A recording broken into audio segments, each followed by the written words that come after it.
Praise the Lord. Praise the Lord. దేవుని నామానికి ఘనత మహిమ ప్రభావం ఆరోపిస్తుంది. Praise the lord.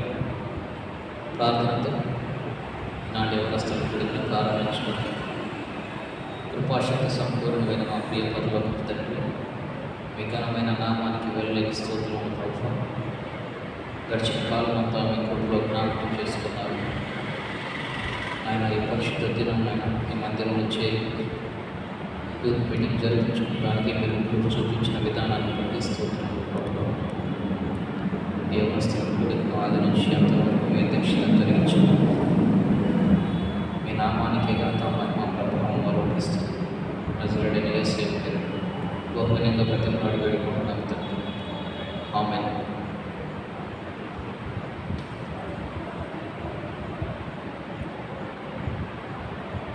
ఆంధ్ర క్రైస్తవ కీర్తనల పుస్తకంలో నుంచి 694 పాట అందరం చూసి పాడు.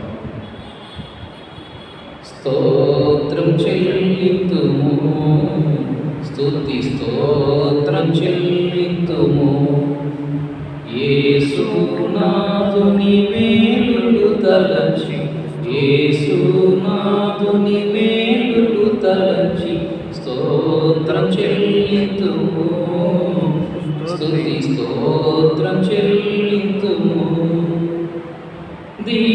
దీవారాత్రములు కంటి పాపవలే కాచి, దీవారాత్రములు కంటి పాపవలే కాచి, దయగల హస్తముతో రోచి నడిపించితివి, దయగల హస్తముతో రోచి నడిపించితివి. స్తోత్రం చెల్లింతుము, స్తుతి స్తోత్రం చెల్లింతుము. గాఢంధకారములో కన్నీటిలో ఎలలో, గాఢంధకారములో కన్నీటిలో ఎలలో కృషించిపోనీయక కృపతో బలపరచితివి, కృషించిపోనీయక కృపతో బలపరచితివి. స్తోత్రం చెల్లింతుము, స్తుతి స్తోత్రం చెల్లింతుము. సజీవయాగముగా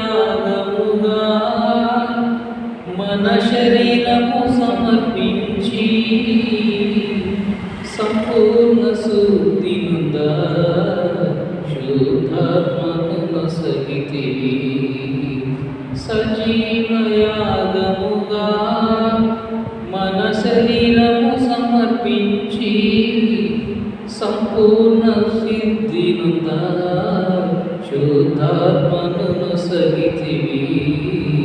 స్తోత్రం చెల్లింతుము, స్తుతి స్తోత్రం చెల్లింతుము. సియోను మార్గములో పలు శోధనలు రాగా, సియోను మార్గములో పలు శోధనలు రాగా, సాతాన్ని జయించుటకు విశ్వాసము నిచ్చితివి, సాతాన్ని జయించుటకు విశ్వాసము నిచ్చితివి. స్తోత్రం చెల్లింతుము, స్తుతి స్తోత్రం చెల్లింతుము.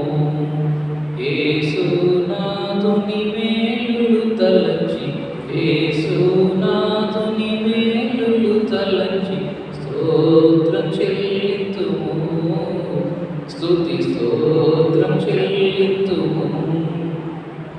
సిలువను మోసికొని సువార్తను చేపట్టి, సిలువను మోసికొని సువార్తను చేపట్టి, యేసుని వెంబడింప ఎంత భాగ్యము నీచితివి యేసుని వెంబడింపా ఎంత భాగ్యము నీచితివి స్తోత్రం చెల్లింతుము స్తుతి స్తోత్రం చెల్లింతుము పాడెద హల్లెలూయా మరణాతా హల్లెలూయా పాడెద హల్లెలూయా మరణాతా హల్లెలూయా సదా పాడెద హల్లెలూయా ప్రభు యేసుకు హల్లెలూయా సదా పాడెద హల్లెలూయా ప్రభు యేసుకు హల్లెలూయా స్తోత్రం చెల్లింతుము స్తుతి స్తోత్రం చెల్లింతుము యేసునాథుని మేలులు తలచి యేసునాథుని మేలులు తలచి స్తోత్రం చెల్లింతుము స్తుతి స్తోత్రం చెల్లింతుము praise lord.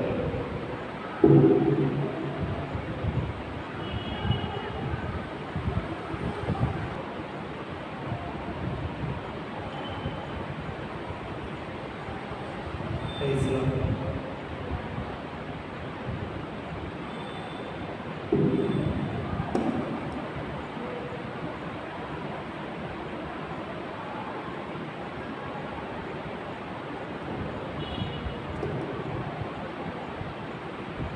Praise the Lord. జ్యోతిర్మయుడా ప్రేమ స్వరూపుడా సర్వము నెరిగిన నా యేసయ్యా మహిమాన్వితుడా మహాగణుడా సత్యవంతుడా నా యేసయ్యా జ్యోతిర్మయుడా ప్రేమ స్వరూపుడా సర్వము నెరిగిన నా యేసయ్యా మహిమాన్వితుడా మహాగణుడా సత్యవంతుడా నా యేసయ్యా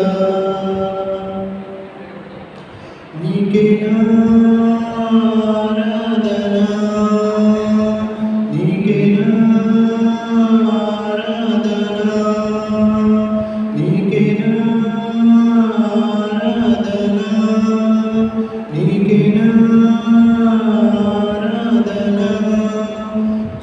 జ్యోతిర్మయుడా ప్రేమ స్వరూపుడా సర్వము నెరిగిన నా యేసయ్యా మహిమాన్వితుడా మహాగణుడా సత్యవంతుడా నా యేసయ్యా వారిలో ఒంటరి అయిన వాడు వేయి మంది అగునోయని వారిలో ఒంటరి అయిన వాడు వేయి మంది అగునోయని ఎన్నికలేని వాడు బలమైన జనము అగునోయని వాగ్దానములను నెరవేర్చి వాగ్దానములను నెరవేర్చి వారిలో నన్ను చేర్చావు నీ వారసునిగా నన్ను చేశావు వారిలో నన్ను చేర్చావు నీ వారసునిగా నన్ను చేశావు ఆరాధన ఆరాధన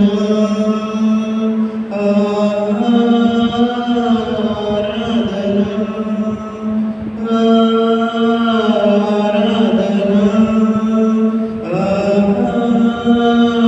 ఆరాధన జ్యోతిర్మయుడా ప్రేమ స్వరూపుడా సర్వము నెరిగిన నా యేసయ్యా మహిమాన్వితుడా మహాగణుడా సత్యవంతుడా నా యేసయ్యా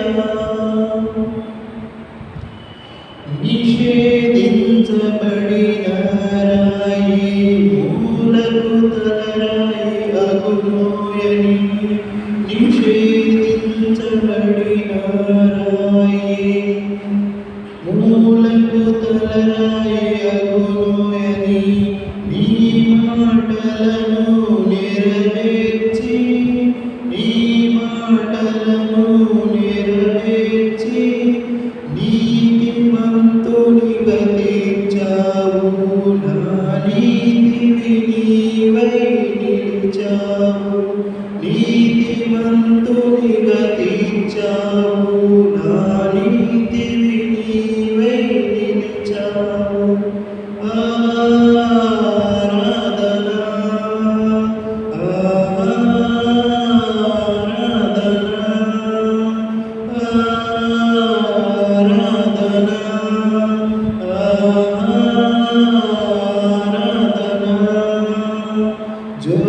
జ్యోతిర్మయుడా ప్రేమ స్వరూపుడా సర్వము నెరిగిన నా యేసయ్యా మహిమాన్వితుడా మహాగణుడా సత్యవంతుడా నా యేసయ్యా జ్యోతిర్మయుడా ప్రేమ స్వరూపుడా సర్వము నెరిగిన నా యేసయ్యా మహిమాన్వితుడా మహాగణుడా సత్యవంతుడా నా యేసయ్యా నీకే నా ఆరాధన నీకే నా ఆరాధన నీకే నా ఆరాధన నీకే నా ఆరాధన నీకే నా ఆరాధన నీకే నా ఆరాధన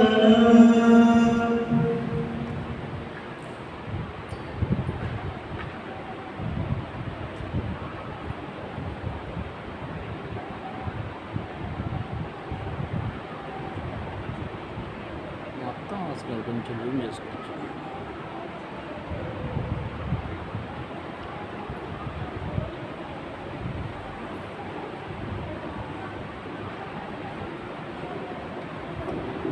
రైతులు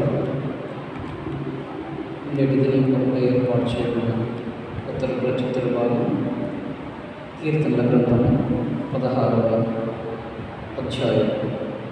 కీర్తనల గ్రంథము 16వ అధ్యాయం. దేవా, నీ శరణు చొచ్చుకున్నాను, నన్ను కాపాడము.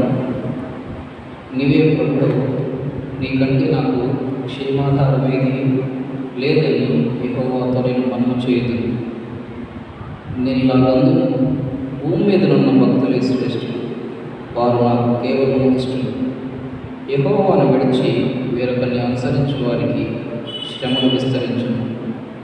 వారు అర్పించు రక్త పానీయార్పణలు నేను అర్పింపను, వారి పేర్లు నా పెదవులెత్తను. యెహోవా, నా స్వాస్థ్య భాగము, నా పానీయ భాగము నీవే. నా భాగమును కాపాడుచున్నావు. మనోహర స్థలంలో నాకు పాలు ప్రార్థించను, శ్రేష్టమైన స్వాస్థ్యము నాకు కలిగింది. నాకు ఆలోచనకర్త అయిన యెహోవాను స్తుతించుదను. రాత్రి గడియల్లో నా అంతరేంద్రియము నాకు బోధించున్నది. సదాకాలంలో యెహోవా యందు నా గురి నిలుపుచున్నాను. ఆయన నా కుడి పార్శ్వమందు ఉన్నాడు కనుక నేను కదల్చబడను.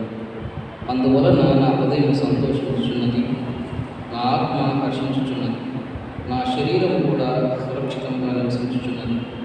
ఎందుకనగా నీవు నా ఆత్మను పాతాళంలో విడిచిపెట్టవు, నీ పరిశుద్ధిని గుళ్ళు పట్టనీయవు. జీవ మార్గమును నీవు నాకు తెలియజేసినవు. నీ సన్నిధిని సంపూర్ణ సంతోషం కలదు. నీ కుడి చేతిలో నిత్య సుఖము కలవు. దేవుడి పరిశుద్ధ వాక్యం తీర్చుకున్నారు. ప్రార్థన చేసుకున్నాం. భాషత సంపూర్ణమైన మా ప్రేమలో తండ్రి, మీ గుణమైన నామానికి స్తోత్రం ప్రభువా. ఆయన ఎవరిస్తున్న కుడిలో ప్రభువా, మీకు ప్రభువా నాయన బిడ్డలకు ఏ సందేశం మీరు తెలిచారు ప్రభువా నాయన, శిల్వచారం మరుగుపరిచిన ఈ వాక్యాన్ని బిడ్డలకు బయలుపరచమని ప్రార్థిస్తున్నాను. కాపుదల భద్రతను గురించి అసలు ప్రైజ్ లార్డ్. మంచిది. ఈరోజు ఒక ప్రత్యేకత ఉంది. అందరికీ తెలిసి ఉంటేమో ఈరోజు ఇంటర్నేషనల్ డాటర్స్ డే, అంటే కుమార్తెల దినోత్సవం. పరిశుద్ధ గ్రంథంలో కుమారులకు ఎంత ప్రాధాన్యత ఉందో కుమార్తెలకు కూడా ఎంత ప్రాధాన్యతను వివరిస్తూ ఉంది.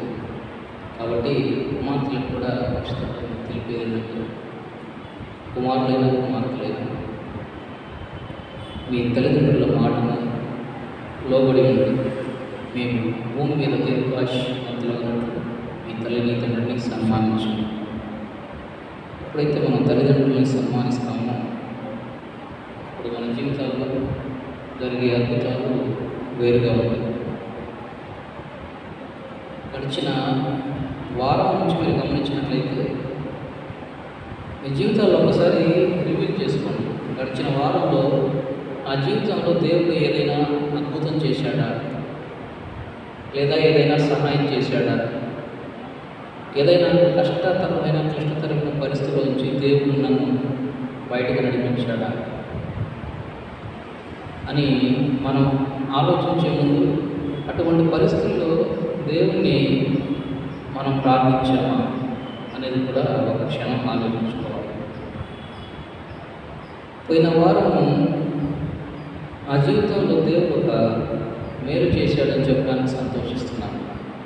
ఎందుకంటే పోయిన వారం నేను ఇక్కడ లేను, కావలిలో నాకు ఒక మ్యారేజ్ ప్రోగ్రామ్ కావాలని వెళ్ళడం జరిగింది. ఆ రోజు లాస్ట్ సండే నేను చర్చ్ నుంచి ఇంటికి వెళ్తూ ఉన్నాను. వాకబుల్ డిస్టెన్స్ కాదు, నడిచి వెళ్తూ ఉన్నప్పుడు ఒక 4 రోడ్ల జంక్షన్ వచ్చింది అక్కడ క్రిస్టియన్ పేట కావాలి. నేను లెఫ్ట్ సైడ్ చూసి రైట్ సైడ్ ఏం రావట్లేదు, రోడ్ క్రాస్ చేయబోతున్నాను. వెంటనే నాకేదో సడన్గా బ్లాక్ అయినట్టు అనిపిస్తుంది రైన్ అనేది. అతను సడన్గా బైక్ మీద వచ్చి వాళ్ళ ఫ్యామిలీతో వస్తున్నాడు. సడన్గా నన్ను హిట్ చేయబోతున్నాడు. నేను అతను చూసుకోలేదు. సార్ అన్నాడు, వచ్చి తగిలేసాడు. ఆ తగిలే మూమెంట్లో నాకు తెలియదు కానీ నా కాలు అంత బైక్ టైర్ నా కాలు ఎక్కింది. అప్పుడు ఎట్లుందంటే మన వాటర్ బెడ్ మీద మనం ఒకసారి పడుకొని లేస్తే ఎట్లా వెంటనే రీఫిల్ అవుతుందో అట్లా అనిపించింది నాకు. సడన్గా ఒక కవచం నా మీద పడిపోయినట్టు హోల్ బాడీ మీద నన్ను నింపేసింది. ఆ కవచం లాగా అది నింపేసింది. అప్పుడు నాకు తగిలినా కానీ నాకేం అక్కడ తేడా తెలియదు. ఆ బైక్ తగిలిన నాకు చేతికి కానీ కాలుకి కానీ తగిలింది, కానీ నాకు ఎక్కడ కూడా తగిలిన నొప్పి కానీ నాకు తెలియలేదు. తర్వాత ఎక్కడైతే సహజంగా మనం ఏం చేస్తామంటే, ఎవరైనా డ్రైవింగ్లో కానీ ఏదైనా కానీ మనం వచ్చి తగిలినప్పుడు వెంటనే వాళ్ళకి సీరియస్ అయిపోతాం మిస్టేక్ జరిగినప్పుడు. ఆ విధంగా నేనైతే వెంటనే కోపడలేదు, కానీ ఎందుకో నాకు తెలియదు. ఏదో ఒక మాస్క్ లాగా నా ఫుల్ బాడీ మొత్తం మనం ప్రార్థన చేసుకుంటూ నేను అనుకున్నాను. తర్వాత ప్రతి పరిస్థితిలో మనం బయటకు వెళ్ళినప్పుడు ప్రార్థన చేస్తుంటాం, ప్రభా మేము బయటకు వెళ్తున్నాం, మమ్మల్ని కాపాడు, మీకు కావాలని అన్నప్పుడు దేవుని కంచె ఏ విధంగా ఉంటుందని నాకు అనిపించింది. తర్వాత నేను 2 అడుగులు అయిన తర్వాత ముందుకెళ్ళి చూసి ఏదైనా కాలేదన్నా వాసిందా ఏదైనా చూసుకుంటే నెక్స్ట్ నాకు ఎటువంటి డ్యామేజ్ లేదు.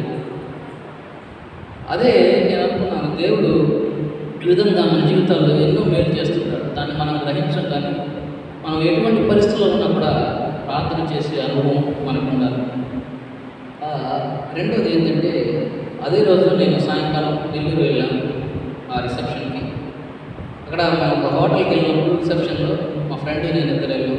శరత్ అతని పేరు. నా చిన్నప్పటి నుంచి ఒకటే ఫ్రెండ్ ఎప్పుడు చెప్తూ ఉంటాను. ఇద్దరం వెళ్ళి అతను కార్ డ్రైవ్ చేస్తూ ఉన్నాడు. ఆ హోటల్ దగ్గరికి వెళ్ళినప్పుడు పార్కింగ్లో పెట్టడానికి పార్కింగ్ లేదు అన్నప్పుడు అతను వచ్చాడు హోటల్ అతను. సార్ నేను హెల్ప్ అంటే, సార్ నేను పార్క్ చేస్తాను. అతను హోటల్ పార్కింగ్ ఉంటే అక్కడికి తీసుకెళ్ళి పెట్టేశాడు. అతను వచ్చి తిరిగి అడుగుతుంది, సార్ తీసుకుంటారా లేకపోతే ఉంచమంటారా, మీ దగ్గర ఉంచండి చెప్పినప్పుడు మేము వెళ్తా అనుకున్నాం. అంటే కారు వాళ్ళ దగ్గర ఉంటే సేఫ్ సైడ్, వాళ్ళ చేతుల్లో మనం కారు కానీ కీస్ కానీ వాళ్ళకి ఇచ్చేసాం అంటే అది సేఫ్ సైడ్లో ఉంది అని మనకు అర్థమవుతుంది. ఒక కారు విషయంలోనే మనం ఆ విధంగా ఆలోచిస్తుంటే దేవుని చేతిలో మనం ఉంటే, దేవుని చేతిలో మనం ఉన్నట్లయితే మనం సురక్షితంగా ఉంటాం. ఈరోజు మనం సజీవులుగా ఉన్నామంటే ఆయన ఉచితమైన కృప అని జ్ఞాపకం చేసుకోవాలి. ఇంకా అటువంటి సేఫ్ హ్యాండ్లో ఉండాలంటే మనం ఏం చేయాలి? ప్రార్థన చేయాలి. మీరు ఎటువంటి పరిస్థితుల్లో ఉన్నా కూడా మీరు ఇటువంటి ఎక్స్పీరియన్స్ మీరు పొందే ఉంటారు, కానీ మీరు ఇది దేవుని క్రియ అని మీరు ఆలోచించలేకపోతున్నారు. ఎప్పుడైతే మీరు ఒక రోజుని ప్రార్థనాపూర్వకంగా ప్రారంభించండి, ఆ విధంగా సక్సెస్ఫుల్గా ఉంటుందో మీరే గమనిస్తారు. ఆ రోజంతట్లో మనకి ఎన్ని అవాంతరాలు అడ్డంకులు ఏర్పడినా కూడా దేవుని కృప మనల్ని వెంటాడుతూ ఉంటుంది, మనల్ని రక్షిస్తూ ఉంటుంది. యోగు జీవితంలో కూడా మనం గమనించినట్లయితే తనకు కలిగిన దాని చుట్టూ దేవుడు కంచి వేశాడు, తన చేతి పనిని దీవించాడు. అటువంటి ఊరు దేశంలో ఆయన గొప్ప వ్యక్తిగా ఆశీర్వదించబడ్డాడు. ఈరోజు మన అంశం ఏంటి అంటే, క్రైస్తవ విశ్వాసంలో మనం క్రైస్తవ జీవితంలో ఉంటున్నాం, కానీ నీతిమంతులుగా ఉండాలి అంటే ఏం చేయాలి? ఈరోజు మనం నీతిమంతులుగా ఉండాలి. మనం నీతి అనుకుంటుంటాం. అసలు నీతి అంటే ఏంటి? నీతి అంటే పరిశుద్ధ గ్రంథం ఏం చెప్తుంది అంటే, అబ్రహాము దేవుని నమ్మెను, అది అతనికి నీతిగా ఎంచబడింది. అంటే దేవుని నమ్మటం నీతి. దేవుని నమ్మటం అంటే ఏంటి? దేవునితో కలిసి సాంగత్యం చేయడం, ప్రార్థన చేయడం, వాక్యం చదువుకోవడం, వీటన్నిటి ద్వారా మన జీవితం దేవునికి ఇష్టమైన జీవితంగా ఉంటుంది, దేవునికి దగ్గరయ్యే జీవితంగా ఉంటుంది. అప్పుడు మనం నీతిమంతులుగా ఏ విధంగా తీర్చబడతామంటే, ఆయనతో కలిసి సాంగత్యం చేయడం. సాంగత్యం చేయడం అంటే మనం ప్రతిరోజు కూడా ఆయన సన్నిధిని విడనాడకుండా ఉండాలి. ఇటువంటి నీతిమంతులు బైబిల్ గ్రంథంలో అనేక మంది ఉన్నారు. ఈరోజు ఒకళ్ళ గురించి మనం వారి జీవితం గురించి ఒక పాఠం నేర్చుకోవడానికి ప్రయత్నిస్తాం. అది ఏంటి అంటే దానియేలు. దానియేలు గ్రంథం 6వ అధ్యాయంలో మనం గమనించినట్లయితే, మీరు ఇంటికి వెళ్ళిన తర్వాత చదువుకొని మొత్తం 6వ దానియేలు గ్రంథం మొత్తం చదివితే ఇంకా మంచిది.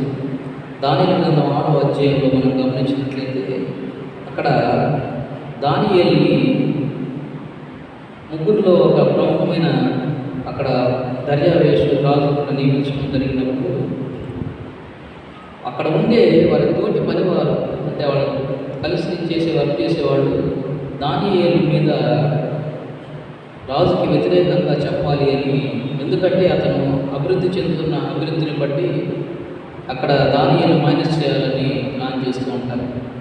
అక్కడ 3వ వచనంలో మనం గమనించినట్లయితే, ఈ దానియేలు అతి శ్రేష్టమైన బుద్ధి గలవాడై ప్రధానుల్లోనూ అధిపతుల్లోనూ ప్రఖ్యాతి నొంది ఉండెను కనుక రాజ్యమంతటి మీద అతన్ని నియమింపవలని రాజు ఉద్దేశించాను. అక్కడ రాజు దానియేలుని గమనించినప్పుడు అతని యొక్క గుణలక్షణాలను అక్కడ గమనిస్తూ జరుగుతుంది. అక్కడ అతి శ్రేష్టమైన బుద్ధి గలవాడు. అతి శ్రేష్టమైన బుద్ధి కలవాడు అంటే దేవుని మంచి బుద్ధి ఎక్కడి నుంచి వస్తుందంటే, దేవునితో మనం ఉంటే మంచి బుద్ధి, మంచి నడవడిక మనం పొందుకున్నాం. అక్కడ దావీదు జీవితంలో రాజ్యపాలన విషయంలో దానియేలు మీద ఏదైనా ఒక నింద మోపవలనని నుండి తగిన హేతువు కనిపెట్టుచుండడు, కానీ దానియేలు నమ్మకస్తుడు, ఏ నేరమైనను ఏ తప్పైనను చేయవాడు కాడు కనుక దానియేలులో తప్పు అయినను లోపమైనను కనుగొనలేకపోయేది. అక్కడ దానియేలు మీద ఏదైనా ఒక రాజ్యపాలన విషయంలో, తన డ్యూటీస్ విషయంలో ఏదైనా ఒక నింద మోపాలి అని ప్రయత్నిస్తున్నాడు. మన జీవితాల్లో కూడా అంతే. మనం పనిచేసే దగ్గర కానీ, మనం చదువుకునే దగ్గర కానీ, మనం ఉండే ప్రాంతాల్లో మనకి వ్యతిరేకంగా ఉండేవాళ్ళు ఏదైనా ఒక నింద మోపాలి అని ప్రయత్నిస్తున్నప్పుడు మనం కలవరపడాల్సిన అవసరం లేదు, మనం భయపడాల్సిన అవసరం లేదు. ఎందుకంటే దేవునితో మనకు కలిగిన సాన్నిహిత్యం ఏ విధంగా ఉంటుందంటే, మనం లోపం లేని వారిగా దేవుడు మనల్ని నిలబెడతాడు. కాబట్టి మనం నేర్చుకోవాల్సిన పాఠం అది.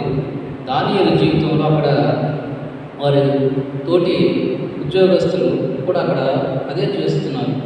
రాజ్యపాలన విషయంలో ఏదైనా ఒక నింద మోపాలి దానియేలు మీద ప్రయత్నిస్తున్నప్పుడు అక్కడ ఏ నింద కూడా, ఏ తప్పు కూడా దానియేలు కనుగొనలేకపోయారు. అందుకు ఆ మనుష్యులు అతని దేవుని పద్ధతి విషయమందే కానీ మరి ఏ విషయమందునూ అతనిలో లోపము కనుగొనలేమనుకుని వాళ్ళు ఏమనుకున్నారంటే చివరికి ఈ దానియేలుని మనం ఏ విషయంలో కూడా మనం రాజ్యపాలన విషయంలో మనం తప్పుని కనిపెట్టలేము, తప్పు చేయించలేము. అతను దేవుని విషయంలో నమ్మకంలోనే బలహీనుడు కనుక ఆ బలహీనతను మనం అక్కడ ఉపయోగించుకుందామని వాళ్ళు ప్లాన్ చేస్తున్నారు. అప్పుడు ఏం చేశారంటే వాళ్ళు అక్కడ రాజు వద్దకు వెళ్ళి వాళ్ళు చెప్తున్నారు, 30 దినాలు రాజు సమూహంలోనే ఎవరైనా కూడా వాళ్ళ ప్రార్థనలు కానీ మన మనవులు కానీ చెప్పాలి.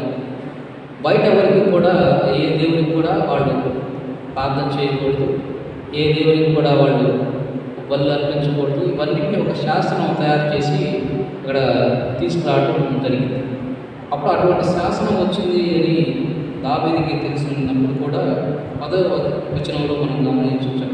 దాని 6వ అధ్యాయం 10వ వచనంలో ఇటు శాస్త్రము సంతకం చేయబడిందని దానియేలు తెలుసుకొని అతడు తన ఇంటికి వెళ్ళి యథాప్రకారము అనుదినము మారు మోకాడుని తన ఇంటి పైగది కిటికీలు యెరూషలేము తట్టునకు తెరవబడి ఉండగా తన దేవునికి ప్రార్థన చేయొచ్చు, ఆయన స్తుతించు వచ్చెను. అటువంటి శాసనం ఒకటి వచ్చింది అని చెప్పినా కూడా దానియేలు తను యథావిధిగా దేవుడిని ప్రార్థిస్తూ ఉన్నాడు. మన జీవితాల్లో ఒక చిన్న సమస్య వచ్చింది, మనం వెంటనే ఏం చేస్తామంటే దేవునికి దూరం అయిపోతాం. ఫస్ట్ మనం ఏంటంటే మన ప్రయత్నాల కోసం పరిగెడుతూ ఉంటాం. కానీ మనం చేయాల్సిన మొదటి పని ఏంటంటే దేవుని మీద ఆధారపడాలి. దానియేలు జీవితంలో ఇక్కడ దేవుని మీద ఆధారపడ్డాడు. ఆయనకి వ్యతిరేకమైన ఒక శాసనం వచ్చింది, దేవునికి దూరం చేసే ఒక శాసనం. ఆ శాసనాన్ని ఉల్లంఘిస్తే మరణశిక్ష. అది ఏ విధమైన మరణశిక్ష అంటే సింహాల గుహలో దానిని పడవేసే మరణశిక్ష. అటువంటి మరణశిక్ష వస్తుందని తెలిసి కూడా దావీదు ముమ్మారు దేవుడు ప్రార్థిస్తున్నాడు. అక్కడ ఈ పరిస్థితిని తీసుకెళ్ళి వాళ్ళు రాజు దగ్గరికి తీసుకెళ్ళి చెప్తూ ఉన్నారు. విధంగా దానియేలు విధంగా ముమ్మారు ప్రార్థన చేస్తున్నాడు అన్నప్పుడు రాజు బహుగా వ్యాధులు పడ్డాడు. ఎందుకంటే దానియేలు గురించి ఆ రాజుకి బాగా తెలుసు. ఎప్పుడైతే దానియేలుని సింహాల గుహలో వేయాలి అన్నప్పుడు అతను బాధపడ్డాడు. ఎట్లాగైనా దానియేలు తప్పించడానికి రాజు ప్రయత్నిస్తున్నాడని తెలుసుకోవడం వాళ్ళందరూ కూడా రాజు మాదిరైపు పార్శకులైపు పద్ధతి ప్రకారం ఆ సంగతి స్థిరం, ఎవరు దాన్ని రద్దుపరచజాలని రాజుని కూడా అక్కడ బ్లాక్మెయిల్ చేస్తున్నాడు.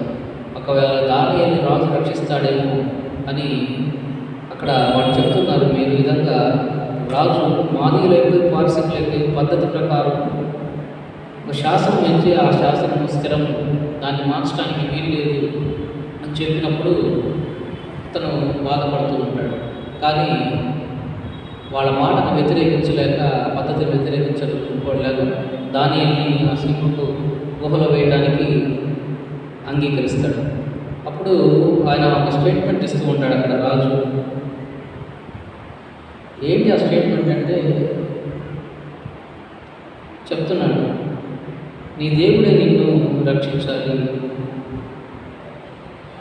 అని 14వ వచనం గమనించినట్టయితే రాజు ఈ మాట విని బహుగా వ్యాధులు పడి దానియేలు రక్షింపమని తన మనస్సు దృఢ చేసుకుని సూర్యుడు అస్తమించే వరకు అతన్ని విడిపించుకునే ప్రయత్నం చేసింది. ఆ మనుషులు దీన్ని చూసి రాజసన్నిధి సందడిగా కూడి వచ్చి రాజు స్థిరపరిచిన ఏ శాస్త్రం కానీ తీర్మానం కానీ ఎవరిని రద్దుపరచారు, ఇది మాదిరికును పారసీకుని విధి అని తమను తెలుసుకున్నామని. అంతటా రాజు ఆజ్ఞేయగా వంటలో తిరుగు దానియేలును పట్టుకుని పోయి సింహం గుహలో పడవేసి పడద్రోయగా రాజు ఇప్పుడు పడవేయగానే వెంటనే రాజు తన అనుకుంటున్నాడు, ఒక స్టేట్మెంట్ ఇచ్చాడు, నీవు అనుదినము తప్పక సేవించున్న నీ దేవుడే నేను రక్షించునని దానియేలుతో చెప్పాను. దానియేలు గురించి పూర్తిగా తెలిసిన రాజు చెప్తున్నాడు, నీవు అనుదినము తప్పక సేవించున్న నీ దేవుడే నీవు రక్షించునని దానియేలుతో చెప్పాను. ఒక వ్యక్తి యొక్క ప్రవర్తనను గమనించిన రాజు ఒక మంచి స్టేట్మెంట్ ఇస్తున్నాడు. అనుదినము సేవించున్న తప్పకుండా నీ దేవుడే నీవు రక్షించు. మనం కూడా ఈ స్టేట్మెంట్ మన జీవితాల్లో అన్వయించుకోవాలి. మనం కూడా అనుదినం మనం చేసే ప్రార్థనలు, దేవుడితో గడిపే సన్నిధి, ఇవన్నీ మనల్ని రక్షణ వైపు తీసుకెళ్తుంటాయి, రక్షిస్తూ ఉంటాయి, రక్షణలో స్థిరపరుస్తూ ఉంటాయి. కాబట్టి మనం చేయాల్సిన పని కూడా ఇదే. మనం పనిచేసే దగ్గర కానీ ఎక్కడైనా కానీ మనం ఉంటున్న ప్లేస్లో మన గురించి సాక్ష్యం ఏంటి అనేది కూడా మనం పరీక్షించుకోవాల్సిన అవసరం. మీరు కాలేజెస్లో కానీ ఎక్కడైనా చదువుకుంటున్నాం, ఎక్కడైనా జాబ్ చేస్తున్నాం, వీళ్ళు క్రైస్తవ బిడ్డలు అన్నప్పుడు మన దేవుని నామానికి మనం ఘనత తెచ్చేవారుగా ఉంటున్నామా లేదా ఆ నామానికి అవమానం తెచ్చేవారు ఉంటున్నామా అనేది కూడా గమనించుకోవాలి. ఇక్కడ దానియేలు తను పనిచేస్తున్న దగ్గర అతని ఒక సాక్ష్యం ఏ విధంగా ఉందంటే, ఈ దేవుడిని అనుదినం సేవిస్తున్నాను, దేవుడిని తప్పక రక్షిస్తాడు అని చెప్తున్నాడు. మనం కూడా అటువంటి పరిస్థితిలో ఉంటాం. ఇంకా అక్కడ జరిగిన సంఘటన ఏంటి అంటే, ఆ తర్వాత పడవేసినప్పుడు ఆ సింహాలు ఏం చేయలేదు. అక్కడ ఈ కథ మనందరికీ సండే స్కూల్ నుంచి విన్నాం. కానీ ఆ సింహాలు దావీదుని ఏం చేయకపోవడం, రాజు ఉదయాన్నే వచ్చేసి ఆ గుహ దగ్గర ద్వారం దగ్గరికి వచ్చి ఉంటున్నాడు, పిలుస్తూ ఉన్నాడు. 20 వచనంలో అతడు గుహ దగ్గరకు రాగానే దుఃఖ స్వరంతో దానియేలును పిలిచి, జీవము గల దేవుని సేవకుడైన దానియేలు, నిత్యము నీ సేవించున్న నీ దేవుడు నిన్ను రక్షింపగలిగినా అని అతన్ని అడిగాను. రాజు అడుగుతున్నాడు, జీవము గల దేవుని సేవకుడు అయిన దానియేలు అంటే జీవము గల దేవుడు అని ఇక్కడ రాజుకి తెలుసు. అటువంటి జీవము గల దేవుని సేవకుడైన దానియేలుని రక్షిస్తాడు అనే నమ్మకం రాజుకు కూడా ఉంది. అక్కడ అడుగుతూ ఉన్నాడు, రక్షింపగలిగిన ఉన్నప్పుడు దానియేలు సమాధానం చెబుతున్నాడు. అందుకు దానియేలు, రాజు చిరకాలం జీవించుగా నేను నా దేవుని దృష్టికి నిర్దోషిగా కనబడుతుంది కనుక ఆయన తన దూతలను పంపించి సింహములు నాకు ఏ హాని చేయకుండా వాటి నోరు మూయించును. నేను నా దేవుని దృష్టికి నిర్దోషిగా కనబడుతుంది. దానియేలు స్టేట్మెంట్ ఇస్తున్నాను, నేను నా దేవుని దృష్టికి నిర్దోషిగా కనబడుతున్నాను. మన జీవితాల్లో మనం పరీక్షించుకోవాలి, మనం దేవుని దృష్టికి ఏ విధంగా కనపడుతున్నాం. దేవుడు మన జీవితాలను చూసినప్పుడు మనం ఏ విధంగా కనపడుతున్నాం. మనం దేవుని దృష్టికి నిర్దోషిగా కనపడుతున్నాం, లేదా అనేక దోషములతో, పాపములతో, దేవునికి వ్యతిరేకమైన ఆయాసకరమైన క్రియలతో మనం దేవునికి కనపడతాము. ఆ విధంగా మనం కనిపిస్తున్నట్లయితే అటువంటి పరిస్థితిని మనం మార్చుకోవాలి. అటువంటి పరిస్థితిని మనం మార్చుకున్నట్లయితే దేవుడు మనకు మేలు చేస్తూ ఉంటాడు. ఇక్కడ దావీదు చెప్పిన ఆ మాట ఎంతో మన జీవితాలను బలపరుస్తుంది, ఎంతో ప్రభావం చేస్తుంది.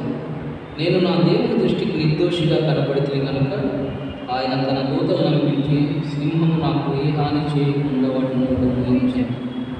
నేను కూడా ఇందాక చెప్పిన ఇన్సిడెంట్లో, జరిగిన ఇన్సిడెంట్లో నేను అదే దేవుని తోడు లేకపోతే మనం చేసే ప్రతి ప్రయత్నం కూడా అది ఫలభరితంగా ఉంటుంది. నేను అనుకున్నాను, నాకు ఏదన్నా బైక్ తగిలినప్పుడు అది ఫ్రాక్చర్ అయిందేమో అనుకున్నాను సహజంగా. కానీ దేవదూతల్ని కావలి ఉంచడం, రక్షణ కంచె వేయడం, ఇవన్నీ నేను క్షణంగా నాకు ఒక ఫ్రాక్షన్ ఆఫ్ సెకండ్లో నేను ఎక్స్పీరియన్స్ చేసినాను. మనం అటువంటి జీవితాలను కలిగి ఉండాలంటే మనకు దేవుడు అవకాశాలు ఇస్తాడు.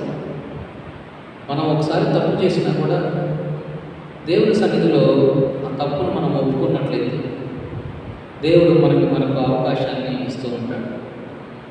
మనం చేసిన ప్రతి తప్పు రిపీటెడ్ తిరిగి మనం చేయకుండా ఉంటాం.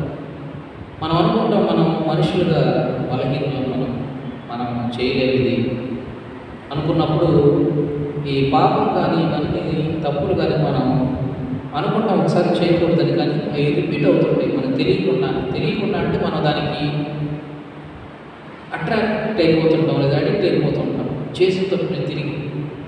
ఇక్కడ బైబిల్ గ్రంథంలో కుక్క తన వాంతికి తిరిగినట్లు అని, ఇంకా ఏం చేస్తున్నారు, వాంతిని తిరిగి తింటారు. మనం కూడా పాపాన్ని తిరిగి అదే పాపాన్ని తిరిగి రిపీటెడ్గా చేస్తూ ఉన్నప్పుడు, అటువంటి పరిస్థితులు మనకు వల్ల కాదు అనుకున్నప్పుడు మనం చేయాల్సిన పని ఏంటంటే దేవుని మీద ఆధారపడాలి. ప్రభువా, ఈ పాపాన్ని నేను జయించలేకున్నాను, నా వరకైతే ఇది అసాధ్యం అనిపిస్తుంది, నా పాపాన్ని నువ్వు దూరపరిచిన నన్ను క్షమించినప్పుడు దేవుని సన్నిధిలో మనం ప్రార్థన చేసినప్పుడు మనం ఎటువంటి పరిస్థితుల్లో ఉన్నా కూడా దేవుడు మనల్ని రక్షించే దేవుడు అయినాడు. కాబట్టి ఈరోజు మనం దానియేలు గురించి నేర్చుకోవాల్సిన పాఠం ఏంటి అంటే, దేవుడు దానియేలుకు తోడై ఉంటే దానియేలుని ఏ విధంగా రక్షించగలిగాడు, దానియేలు పనిచేసే పెద్ద రాజు ఏ విధమైన సాక్ష్యం ఇవ్వగలిగాడు, ఇవన్నీ మీరు తర్వాత చదవండి. దానియేలు గ్రంథం చాలా ప్రభావవంతంగా ఉంటుంది. ప్రతి పాయింట్ టు పాయింట్ మన జీవితాల్లో నేర్చుకుంటూ పోతే మనం చాలా సక్సెస్ఫుల్ లైఫ్ని మనం లీడ్ చేసుకోవడానికి ఈ యొక్క మార్గదర్శిగా మనకి ఉపయోగపడుతుంది. అక్కడ ఎప్పుడైతే మనం ఈ విధంగా ఉండాలనుకున్నప్పుడు సాతాను శోధనలు కూడా ఎక్కువ అవుతాయి. ఎప్పుడైతే మనం దేవుడితో ఒక మంచి సహవాసం కలిగి ఉండాలి అని ప్రయత్నిస్తుంటాము, మనం మర్చిపోయిన ప్రతి పరిస్థితి కూడా మనకి సాధారణ మన ముందు తీసుకొచ్చి పెడతాము. ఆ పెట్టడం దాని ఉద్దేశం ఏంటి అంటే నువ్వు ఇటువంటి స్వభావం కలిగి ఉన్నాడు, నువ్వు దేవుడికి ప్రార్థన వింటాడా అని మనల్ని ఒక సైడ్ ట్రాక్లోకి తీసుకెళ్ళిపోతాం. మనం చేయాల్సిన పని ఏంటి అంటే, దేవుడు మమ్మల్ని రక్షిస్తాడు, దేవుడు మా పాపాల నుంచి మాకు విడుదల కలిగించాడు అని మనం విశ్వసించి దేవుడితో కలిసి నడిచే అనుభవాన్ని మనం కలిగినట్లయితే మనకు దేవుడు ఖచ్చితంగా సహాయం చేస్తాడు. ఇంకా మనం గమనించినట్లయితే అక్కడ మొదటి కొరింథీ పత్రికలో చూసినట్లయితే అక్కడ వచ్చిన రెఫరెన్స్ మీకు చూపించి నేను చేస్తాను. 166వ అధ్యాయం 9వ వచనంలో మనం మొదటి కొరింథీయులకు రాసిన పత్రిక 1వ అధ్యాయం 6వ అధ్యాయం 9వ వచనం, అన్యాయస్తులు దేవుని రాజ్యమునకు వారసులు కాలేరని మీకు తెలియదా, మోసపోకి జారులైన విగ్రహారాధికులైన వ్యభిచారులైన ఆడంగితనం గలవారులైన పురుష సంయోగులైన దొంగలనైన లోకులనైన కాకుపోతులనైన దూషకులనైన దోచుకున్న వారునైన దేవుని రాజ్యమునకు వారసులు కానేరు. ఇక్కడ ఒక లిస్ట్ ఇచ్చేశారు, దేవుని రాజ్యానికి వారసులు కాని లిస్టు. ఈ లిస్టులో మనం ఉన్నామో లేదో ఒకసారి చెక్ చేసుకోవాలి. మీలో కొందరు అట్టి వారు ఇంటిని, కానీ ప్రభు అయిన యేసు క్రీస్తు నామమును మన దేవుని ఆత్మయందును మీరు కడుగబడి పరిశుద్ధపరచబడిన వారై నీతిమంతులుగా తీర్చబడుతుంది. అటువంటి పరిస్థితుల్లో మనకున్నా కూడా దేవుడు మనకి ఒక అవకాశం కలిగిస్తూ ఉన్నాడు. మీరేం చేయాలి అంటే, మీలో కొందరు అట్టి వారే ఉంది, కానీ ప్రభు అయిన యేసు క్రీస్తు నామమును మన దేవుని ఆత్మయందును మీరు కడుగబడి పరిశుద్ధపరచబడిన వారై నీతిమంతులుగా తీర్చబడింది. ఎప్పుడైతే మనం ఆయన నామములో ఆయన ఆత్మయందు మనం కడుగబడి పరిశుద్ధపరచబడతామో అప్పుడు మనం దేవుని బిడ్డలుగా నీతిమంతులుగా మనం తీర్చబడుతూ ఉంటాం. అదేవిధంగా ఇంకా ఈ పాపాల లిస్టులో ఇంకా మార్కు స్వార్థలో మనం గమనించినట్లయితే అక్కడ 7వ అధ్యాయంలో మనం చూడవచ్చు. ఒకసారి కొన్ని ఇక్కడ లేని లిస్టులో కొన్ని ఇక్కడ కనిపిస్తాయి. మార్కు స్వార్థ 7వ అధ్యాయంలో మనం గమనించినట్లయితే 7వ అధ్యాయం 21వ వచనంలో మనం గమనించినట్లయితే ఇక్కడ అనగా లోపల నుండి, అనగా మనుషుల హృదయంలో నుండి దురాలోచనలు, జారత్వము, దొంగతనము, నరహత్యము, వ్యభిచారము, లోభము, చెడుతనమును, కృత్రిమమును, కామవికారము, మత్సరమును, దేవదూషణలు, అహంభావమును, వివేకమును వచ్చును. ఈ చెడ్డవన్నీ లోపల నుండి బయటికి వెళ్ళి మనుషుని అపవిత్రపరచుని ఆయన చెప్పాను. కానీ ఇవన్నీ కూడా లోపల నుండి బయటకు వెళ్ళి, మనకి బయట నుంచి లోపలికి వెళ్ళేది మనల్ని అపవిత్రపరచుకుంటారు. లోపల మనం ఈ లోకంలో మనం చిన్నవాటికి శరీరాశ, నేత్రాశ, జీవపడము, వీటన్నిటికీ మనం బానిసలు అవుతూ ఉంటాం. అందరూ శరీరాశ, నేత్రాశ, జీవపడము. కానీ ఈ పరిశుద్ధ గ్రంథం చెప్పింది ఏంటంటే వీటన్నిటి నుంచి మనకు విడుదల కలగాలంటే మనం దేవుణ్ణి మన హృదయాల్లోనికి ఆహ్వానించాలి, మన జీవితాలను సరి చేసుకోవాలి. ఆ విధంగా మనం సరి చేసుకున్నట్లయితే మనం నీతివంతమైన జీవితాన్ని కలిగి ఉంటాం. అటువంటి నీతివంతమైన జీవితాలు యవ్వన బిడ్డలు కలిగి ఉండాలి. అటువంటి కృపలో దేవుడు మీకు నడిపించాలని ప్రార్థిస్తున్నాం. ఇంతటితో ఈ వాక్యాన్ని ముగించుకుందాం. ప్రార్థన చేసుకుందాం. మహాపరిశుద్ధుడైన దేవ, జీవము కలిగిన తండ్రి, మీ ఘనమైన నామానికి స్తోత్రము ప్రభు. గడిచిన కాలం అంతా మీ కృపలో జ్ఞాపకం చేసుకున్నాను ప్రభు. వ్యవస్థల కూడికలు మీరు జ్ఞాపకం చేస్తున్న ప్రతి మాటను బట్టి స్తోత్రము. దానియేలు జీవితాన్ని నాయన మాకు ఆదర్శవంతంగా ఆయన మా ముందుంచారు. ఏ విధమైన నీతివంతమైన జీవితాన్ని దావీదు కలిగి ఉన్నాడు. తను రాజు దగ్గర ఏ విధమైన సాక్ష్యాన్ని కలిగి ఉన్నాడు. మేము కూడా అటువంటి సాక్ష్యాన్ని మేము ఉండే చోటు కలిగి ఉంటానికి చూపించండి. మా జీవితాలను బట్టి నైనా మీ నామానికి ఘనత తెచ్చే బిడ్డలుగా మమ్మల్ని వాడుకోమని ప్రార్థిస్తున్నాం. మరి ముఖ్యంగా ఎవరి బిడ్డలు మీ కృపలో జ్ఞాపకం చేసుకోండి. ఆయన యవనస్తుల కూడికలు ప్రభుత్వాన్ని మీరు దీవించండి, బలపరచండి. ఆయన అనేక ప్రభుత్వాన్ని యవనస్తులు మీరు ఆకర్షించడానికి, మీ వాక్యంతో ఆకర్షించడానికి, మీ వాక్యంలో సత్యాలను తెలుసుకోవడానికి, ఆ సత్యం ప్రభుత్వాన్ని ఆ సద్వాక్యం యొక్క వెలుగులో తన జీవితాన్ని సరి చేసుకుంటానికి, వారి హృదయాల్లో వాక్యాన్ని స్థిరపరచుకుంటానికి మీరు సహాయం చేయడం ప్రార్థిస్తుంది. పవనస్తుల ప్రభుత్వాన్ని తొట్టులు తరువుని సెలవించి ఆ విధంగా తొట్టులకుండా ఉండాలి అంటే ప్రభుత్వాన్ని మీ సన్నిధికి వచ్చిన ఆయన మీ సన్నిధిలో ప్రాంతం వస్తే వారి జీవితాలను మార్చుకుంటే ఆయన వారికి మంచి జీవితాలను అనుగ్రహించే దేవుడు వీరిని స్తోత్రం ఉంటుంది. ఆయన ఈ సన్నిధిలోనైనా నమ్మకంగా ఉండే బిడ్డలను తయారు చేయడం ప్రార్థిస్తున్నాం.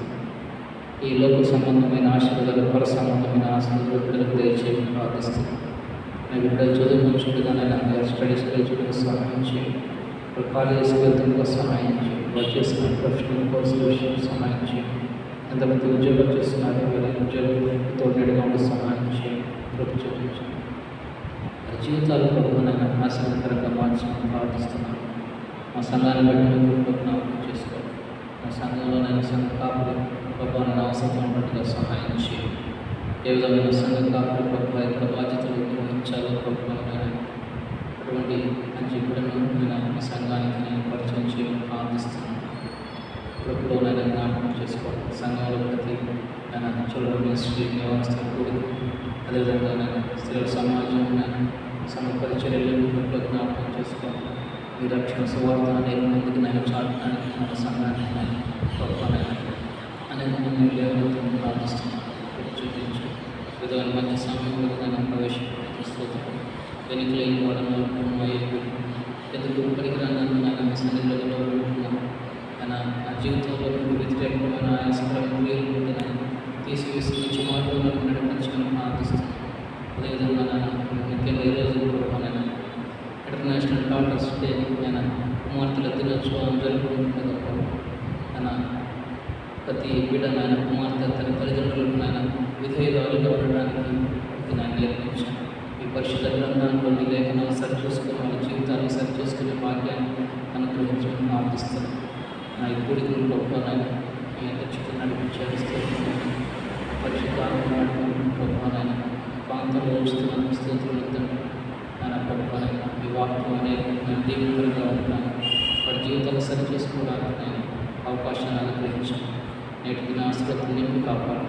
నజరేయుడైన యేసు గొప్పగా విధంగా అడిగేడుకుంటున్నాను.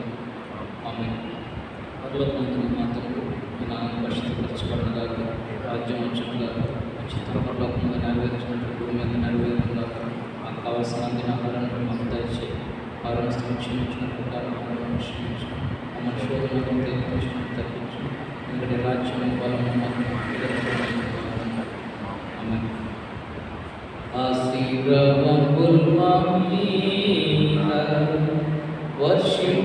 వర్షింపజేయుమిషా ఆశతో నమ్మినాము. నీ సత్య వాగ్దత్తము ఈ మాహిమీయ కృమ్మరించుము దేవా.